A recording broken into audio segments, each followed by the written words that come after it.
उस दूध वाले ने देखा कि दीवारों पे खून ही खून लगे हुए थे और बाकी जगह खून के धब्बे।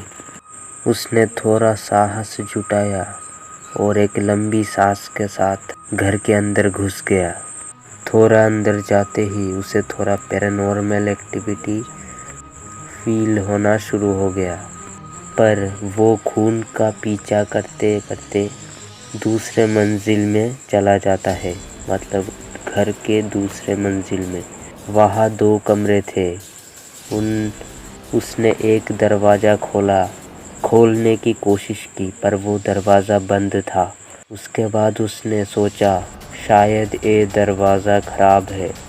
फिर उसने दूसरा दरवाज़ा खोला, लेकिन इस कमरे में सिर्फ अंधेरा था। तब वो अपना एक पैर अंदर की तरफ बढ़ाया और तभी किसी अदृश्य शक्ति ने उसे पैर को खींच लिया और उसे अंदर की तरफ ले गया और वो दरवाज़ा अपने आप बंद हो गया।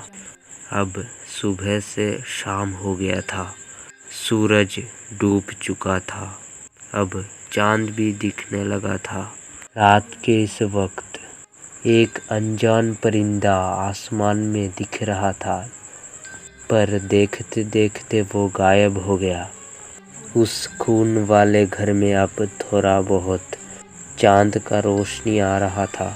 अचानक एक अजीब सा चीज़ खिड़की से अंदर आ गया, पर उसने खिड़की तोड़ के ही अंदर आया और इसी वक्त वो दूध वाला बंदा बेहोशी में था, पर वो जाग गया।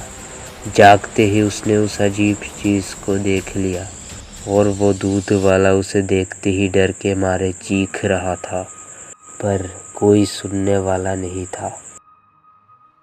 वो चीज़ अपना कदम उस आदमी की तरफ बढ़ा ही रहा था और वहाँ उसका धड़कन तेज हो रहा था और एक पल में वो चीज़ अपना नुकीला बड़े बड़े दांत उस आदमी के गले में गाड़ देता है और खून का एक एक बूंद ज़मीन में गिरने लगता है।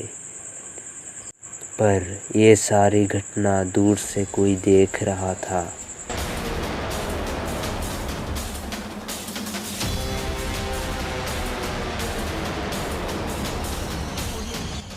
2 दिन बाद उस घर के आसपास बहुत ही गंदा बदबू आना शुरू हो गया था, पर ये बात किसी को हजम नहीं हुई। कुछ लोग उस घर में देखने गए, पर हैरानी की बात थी कि कोई वापस नहीं आया। ये बात अब उस मोहल्ले में ही नहीं बल्कि पूरे शहर में फैल गया था। ये तो बस शुरुआत था। जैसे जैसे उस चीज़ ने खून करना शुरू करा, तब से लेकर ये बात सिर्फ उस शहर में ही नहीं बल्कि पूरे इंग्लैंड में फैल चुका था। क्या आम जनता ऐसे ही मरेगी?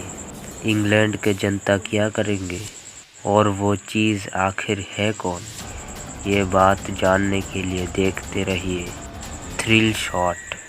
लाइक एंड सब्सक्राइब कीजिए और मिलते हैं अगले वीडियो पे। उससे पहले बाय बाय।